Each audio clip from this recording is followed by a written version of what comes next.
এয়া আকাশবাণী গুৱাহাটী সন্ধিয়াৰ আঞ্চলিক বাতৰি পঢ়িছো অৰুণিমা গোস্বামীয়ে আৰু মোৰ সৈতে আছে ভাস্বতী দেৱী। এতিয়া প্ৰধান বাতৰিসমূহ হ'ল ৰাজ্যখনত দ্বিতীয় পৰ্যায়ত হ'বলগীয়া লোকসভা নিৰ্বাচনৰ প্ৰচাৰ অভিযানৰ অন্ত পৰাৰ আগদিনা আজি বিভিন্ন ৰাজনৈতিক দলৰ ব্যাপক প্ৰচাৰ অভিযান। অহা ২৬ এপ্ৰিলত হ'বলগীয়া দ্বিতীয় পৰ্যায়ৰ লোকসভা নিৰ্বাচন স্বচ্ছ আৰু ন্যায়িকৈ পৰিচালনাৰ বাবে নিৰ্বাচন আয়োগৰ বিশেষ তৎপৰতা গ্ৰহণ। ২০২৪-২৫ বৰ্ষত উচ্চতৰ মাধ্যমিক প্ৰথম বৰ্ষত নামভৰ্তিৰ বাবে অসম উচ্চতৰ মাধ্যমিক শিক্ষা সংসদৰ দৰ্পণ নামভৰ্তি পৰ্টেল মুকলি। অসম লোকসেৱা আয়োগৰ পৰীক্ষা কেলেংকাৰীৰ গোচৰ সন্দৰ্ভত বিশেষ তদন্তকাৰী গোটৰ গুৱাহাটী উচ্চ ন্যায়ালয়ত তদন্তৰ প্ৰতিবেদন দাখিল। আৰু IPL ক্ৰিকেট প্ৰতিযোগিতাৰ এখন খেলত আজি চেন্নাই ছুপাৰ কিংছ আৰু লক্ষ্ণৌ ছুপাৰ জায়েণ্টছ মুখামুখি। এতিয়া শুনক বিতং বাতৰি। ৰাজ্যখনত দ্বিতীয় পৰ্যায়ত অহা ২৬ এপ্ৰিলত হ'বলগীয়া লোকসভা নিৰ্বাচনৰ প্ৰচাৰ অভিযানৰ কাইলৈ অন্তিম দিন হোৱাৰ পৰিপ্ৰেক্ষিতত বিভিন্ন ৰাজনৈতিক দলৰ প্ৰচাৰ অভিযান তুংগত উঠিছে। শাসনাধিষ্ঠিত বিজেপিৰ লগতে অন্যান্য ৰাজনৈতিক দলসমূহেও নিৰ্বাচন হ'বলগীয়া দৰং, ওদালগুৰি, ডিফু, কৰিমগঞ্জ, শিলচৰ আৰু নগাঁও সমষ্টিত ব্যাপক প্ৰচাৰ অব্যাহত ৰাখিছে। বিজেপিৰ জ্যেষ্ঠ নেতা তথা মুখ্যমন্ত্ৰী ডঃ হিমন্ত বিশ্ব শৰ্মাই আজি নগাঁও জিলাৰ জুৰিয়াত দলৰ প্ৰাৰ্থী সুৰেশ বৰাৰ হৈ নিৰ্বাচনী প্ৰচাৰ সভাত অংশগ্ৰহণ কৰে। নিজৰ ভাষণত মুখ্যমন্ত্ৰীয়ে সাধাৰণ ৰাইজৰ সমস্যা উপলব্ধি কৰি প্ৰধানমন্ত্ৰী নৰেন্দ্ৰ মোদীৰ নেতৃত্বাধীন NDA চৰকাৰে তেওঁলোকক প্ৰাপ্য সুবিধা প্ৰদান কৰি আহিছে বুলি মন্তব্য কৰে। নগাঁও সমষ্টিত নিৰ্বাচনী প্ৰস্তুতি তথা প্ৰচাৰ সন্দৰ্ভত আমাৰ নগাঁৱৰ সংবাদদাতা মুনীন্দ্ৰ শইকীয়াই এইদৰে কয়। সমাগত দ্বিতীয় পৰ্যায়ৰ লোকসভা নিৰ্বাচনৰ ভোটগ্ৰহণৰ দিন চমু চাপি অহাৰ লগে লগে নগাঁও জিলাতো ৰাজনৈতিক দলসমূহৰ তৎপৰতা বৃদ্ধি পোৱা পৰিলক্ষিত হৈছে। ইতিমধ্যে প্ৰথম পৰ্যায়ৰ নিৰ্বাচনটো জিলাখনৰ কলিয়াবৰ বিধানসভা সমষ্টি আৰু ব্ৰহ্মপুৰ বিধানসভা সমষ্টিত কাজিৰঙা সংসদীয় সমষ্টিৰ বাবে ভোটগ্ৰহণ যোৱা 19 এপ্ৰিলত শান্তিপূৰ্ণভাৱে সমাপ্ত হৈছে যদিও ৯ নং নগাঁও সংসদীয় সমষ্টিৰ অন্তৰ্গত নগাঁও জিলাৰ নগাঁও বটদ্ৰৱা বিধানসভা সমষ্টি, চামগুৰি বিধানসভা সমষ্টি, ৰূপহীহাট বিধানসভা সমষ্টি, ঢিং বিধানসভা সমষ্টি আৰু ৰহা বিধানসভা সমষ্টিত অহা ২৬ এপ্ৰিলত ভোটগ্ৰহণ অনুষ্ঠিত হ'ব।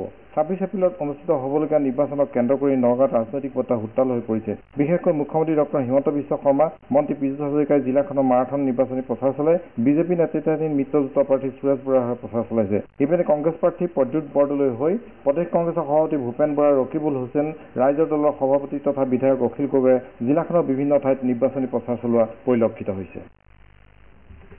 মুখ্যমন্ত্ৰী ডঃ শৰ্মাই আজি দৰং, ওদালগুৰি লোকসভা সমষ্টিৰ NDA প্ৰাৰ্থী দিলীপ শইকীয়াৰ সমৰ্থনত চিপাঝাৰ, মঙলদৈ আৰু নাগৰিজুলিত প্ৰচাৰ চলায়। প্ৰচাৰ সভাত দিয়া ভাষণত মুখ্যমন্ত্ৰীয়ে বিজেপি নেতৃত্বাধীন চৰকাৰে বিগত সময়ছোৱাত ৰাজ্যখনৰ সকলো স্তৰৰ জনসাধাৰণৰ কল্যাণৰ বাবে গ্ৰহণ কৰা পদক্ষেপৰ বিষয়ে উল্লেখ কৰে। অসম বিধানসভাৰ অধ্যক্ষ বিশ্বজিৎ দৈমাৰী আৰু BTRৰ মুৰব্বী প্ৰমোদ বড়োৱেও আজি ওদালগুৰি জিলাৰ শিমলুগুৰিত দৰং, ওদালগুৰি সমষ্টিৰ প্ৰাৰ্থীগৰাকীৰ হৈ প্ৰচাৰ চলায়। ইপিনে মন্ত্ৰী পীযুষ হাজৰিকাই আজি নগাঁও সমষ্টিৰ NDA প্ৰাৰ্থী সুৰেশ বৰাৰ হৈ সমষ্টিটোৰ দক্ষিণ বাটত প্ৰচাৰ চলায়। কংগ্ৰেছ দলৰ নগাঁও সমষ্টিৰ প্ৰাৰ্থী প্ৰদ্যুৎ বৰদলৈয়ে আজি মৰিগাঁৱত এখন নিৰ্বাচনী সভাত অংশগ্ৰহণ কৰে। এই কাৰ্যসূচীত ৰাইজৰ দলৰ নেতা অখিল গগৈয়ে অংশ লয়। তেওঁ বিজেপিৰ অৰ্থনৈতিক নীতিৰ তীব্ৰ সমালোচনা কৰে। কংগ্ৰেছ দলৰ সভাপতি ভূপেন কুমাৰ বৰাইও বিভিন্ন স্থানত প্ৰচাৰ অভিযান চলায়। ইফালে বাক্সা জিলাৰ জালাহত আজি গণ সুৰক্ষা পাৰ্টীৰ কোকৰাঝাৰ সমষ্টিৰ প্ৰাৰ্থী বিনীতা ডেকাই প্ৰচাৰ চলায়। তৃতীয় পৰ্যায়ত নিৰ্বাচন হ'বলগীয়া গুৱাহাটী সমষ্টিৰ বিজেপি প্ৰাৰ্থী বিজুলী কলিতা মেধিয়ে আজি সমষ্টিটোত ৬খনকৈ নিৰ্বাচনী প্ৰচাৰ সভাত অংশগ্ৰহণ কৰে। কাৰ্বি আংলং জিলাৰ ডিফুত আজি APHC সমৰ্থিত প্ৰাৰ্থী JI কাঠাৰৰ হৈ নিৰ্বাচনী সভা অনুষ্ঠিত হয়। ৰাজ্যখনত দ্বিতীয় পৰ্যায়ৰ নিৰ্বাচনৰ বাবে প্ৰচাৰ অভিযানৰ কাইলৈ সামৰণি পৰিব। ৰাজ্যৰ মুখ্য নিৰ্বাচনী বিষয়াৰ কাৰ্যালয়ে জাৰি কৰা এটা বিবৃতি অনুসৰি ভোটগ্ৰহণৰ ৪৮ ঘণ্টা আগেয়ে প্ৰাৰ্থীসকলে নিৰ্বাচনী প্ৰচাৰ সামৰিব লাগিব। এই অনুসৰি কাইলৈ বিয়লি ৫ বজাত দ্বিতীয় পৰ্যায়ৰ নিৰ্বাচনী প্ৰচাৰৰ সামৰণি পৰিব। কাইলৈ বিয়লি ৫ বজাৰ পৰা কোনো লোকে নিৰ্বাচনী প্ৰচাৰ সম্পৰ্কীয় সভা, শোভাযাত্ৰা আদি অনুষ্ঠিত কৰিব নোৱাৰিব বা কোনো জনসমাগমত প্ৰচাৰ চলাব নোৱাৰিব। তদুপৰি টেলিভিছন, চিনেমাটোগ্ৰাফ বা অন্য কোনো মাধ্যমত নিৰ্বাচনী প্ৰচাৰ চলোৱাটো নিষেধাজ্ঞা আৰোপ কৰা হৈছে। এই সময়ছোৱাত কোনো ধৰণৰ সাংস্কৃতিক অনুষ্ঠান, নাট্যানুষ্ঠান বা যিকোনো মনোৰঞ্জন ধৰ্মী অনুষ্ঠানৰ আয়োজন কৰি নিৰ্বাচন সম্পৰ্কীয় প্ৰচাৰৰ দ্বাৰা জনসাধাৰণক প্ৰভাৱিত কৰিব নোৱাৰিব বুলি কোৱা হৈছে। ৰাজ্যখনত দ্বিতীয় আৰু তৃতীয় পৰ্যায়ত হ'বলগীয়া নিৰ্বাচনৰ প্ৰতি লক্ষ্য ৰাখি জিলা প্ৰশাসন আৰু আৰক্ষী প্ৰশাসনসমূহে ভোটদাতাৰ সজাগতামূলক ব্যৱস্থা গ্ৰহণ কৰাৰ লগতে নিৰ্বাচনী আচৰণ বিধি উলংঘাৰ ঘটনা ৰোধ কৰিবলৈ বিহিত ব্যৱস্থা লৈছে। আজি বিয়লি কৰিমগঞ্জ জিলা আয়ুক্তৰ কাৰ্যালয়ত নিৰ্বাচনী প্ৰস্তুতি সন্দৰ্ভত এখন সংবাদমেল অনুষ্ঠিত হয়। এই সংবাদমেলত জিলাখনৰ আয়ুক্ত মৃদুল যাদৱ, আৰক্ষী অধীক্ষক পাৰ্থপ্ৰতিম দাসৰ লগতে ভালেসংখ্যক শীৰ্ষ বিষয়া উপস্থিত থাকে। মৰিগাঁও জিলাত আজি আত্মসহায়ক গোটৰ মহিলাসকলে ভোটদানৰ বাবে জনসাধাৰণক সজাগ কৰিবলৈ বিশেষ কাৰ্যসূচী গ্ৰহণ কৰে। আজি জিলাখনৰ ৮৫খন গাঁও পঞ্চায়ত আৰু 11টা ৱাৰ্ডত মহিলাসকলে শোভাযাত্ৰা উলিয়ায়। উল্লেখযোগ্য যে জিলাখনত ২৯টা ভোটগ্ৰহণ কেন্দ্ৰ মহিলাৰ দ্বাৰা পৰিচালিত হ'ব।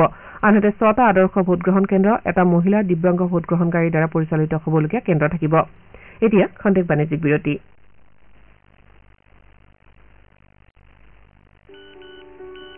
শুনক, এয়া কেৱল ফোনৰ এটা শব্দ নহয়, ক্ষুদ্ৰ কৃষকসকলৰ বাবে এয়া এক সন্মানৰ শব্দ।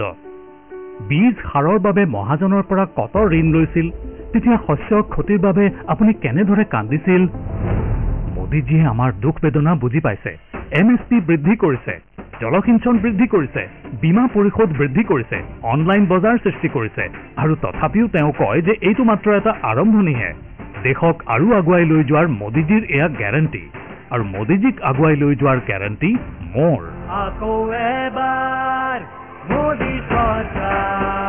পদুম ফুলৰ চিহ্নত ভোট দিয়ক, বিজেপিক জয়যুক্ত কৰক।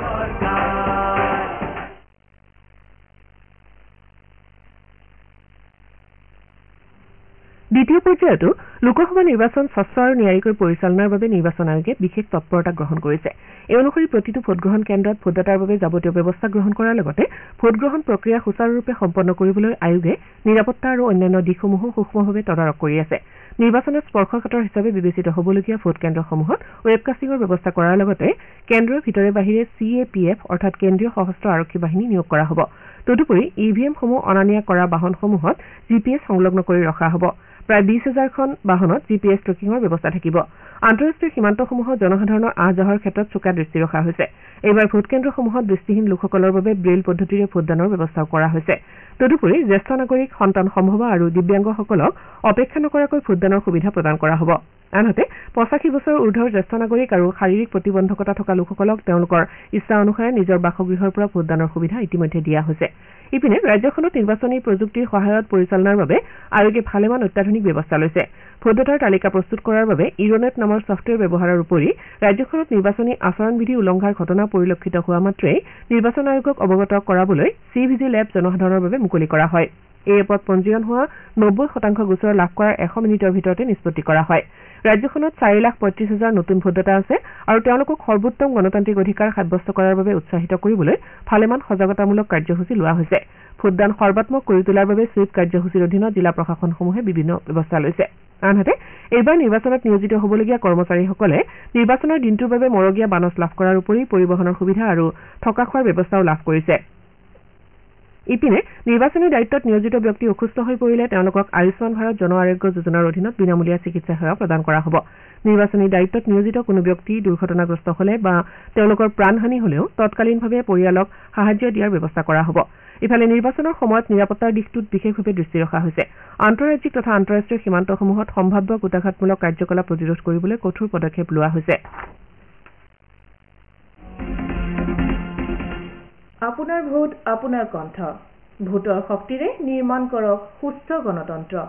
লোকসভা নিৰ্বাচনৰ দ্বিতীয় পৰ্যায়ত 26 এপ্ৰিলত দৰং, ওদালগুৰি, ডিফু, কৰিমগঞ্জ, শিলচৰ আৰু নগাঁৱত হ'বলগীয়া ভোটগ্ৰহণত গণতান্ত্ৰিক অধিকাৰ সাব্যস্ত কৰি শক্তিশালী গণতন্ত্ৰৰ অংশীদাৰ হওক।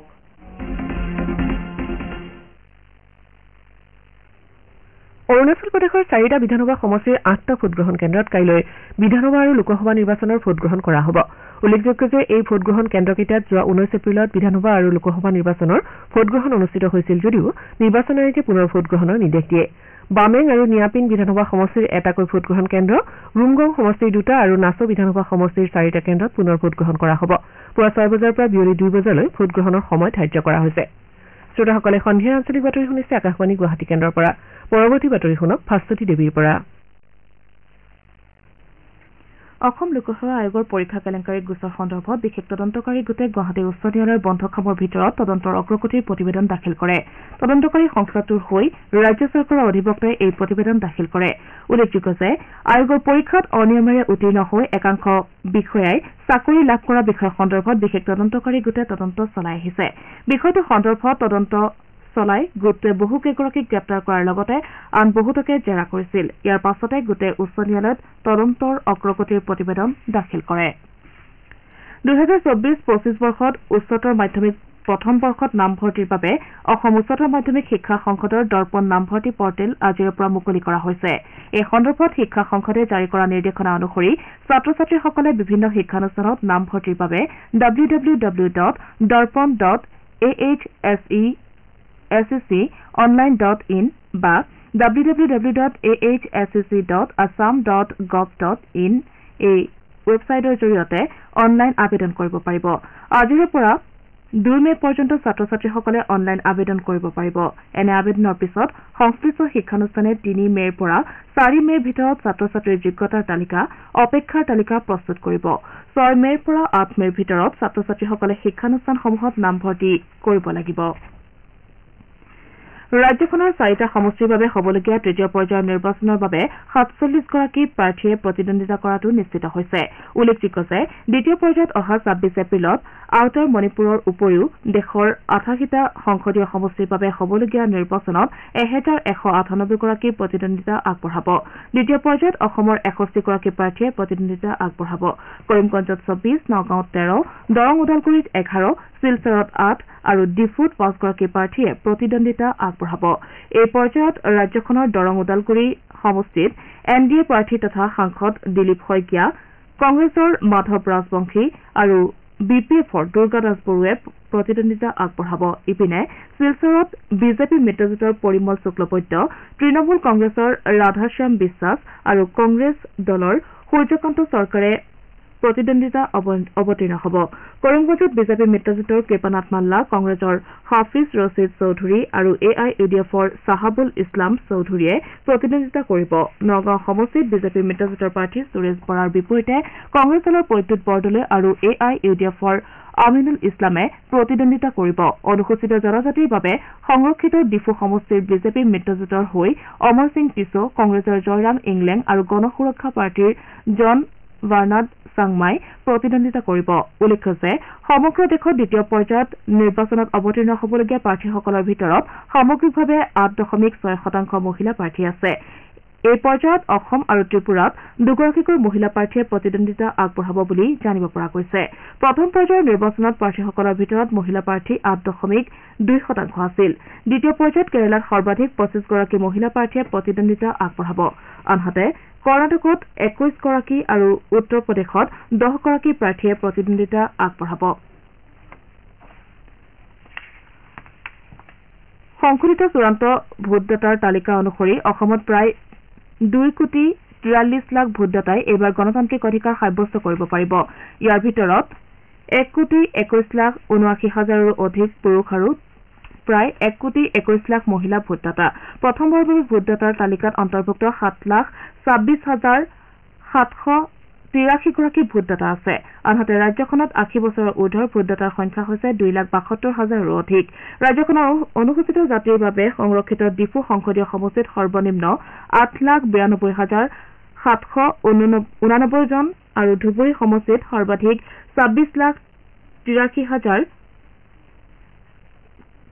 26,43,000ৰো অধিক ভোটদাতা আছে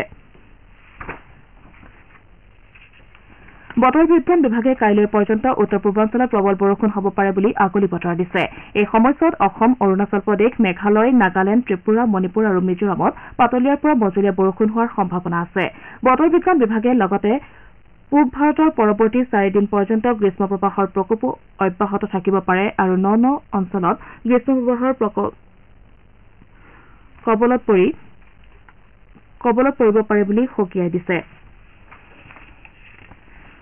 গুৱাহাটীত আজি আয়োজিত এটা অনুষ্ঠানত দেশৰ প্ৰাক্তন ৰাষ্ট্ৰদূত তথা ৰাষ্ট্ৰসংঘৰ প্ৰাক্তন সহকাৰী সচিব প্ৰধান লক্ষ্মী মুৰ্দেশ্বৰ পুৰীৰ গ্ৰন্থ সোয়াৰ্লিং দ্য ছান উন্মোচন কৰা হয় এই অনুষ্ঠানত অসম আৰক্ষীৰ সঞ্চালক প্ৰধান আৰক্ষী বিশেষজ্ঞ সঞ্চালক প্ৰধান হৰমিত সিং আৰু সেনাবাহিনীৰ ইষ্টাৰ্ণ কামাণ্ডাৰ প্ৰাক্তন জিঅ'চি ৰাণা প্ৰতাপ কলিতা বিশিষ্ট ব্যক্তি হিচাপে উপস্থিত থাকে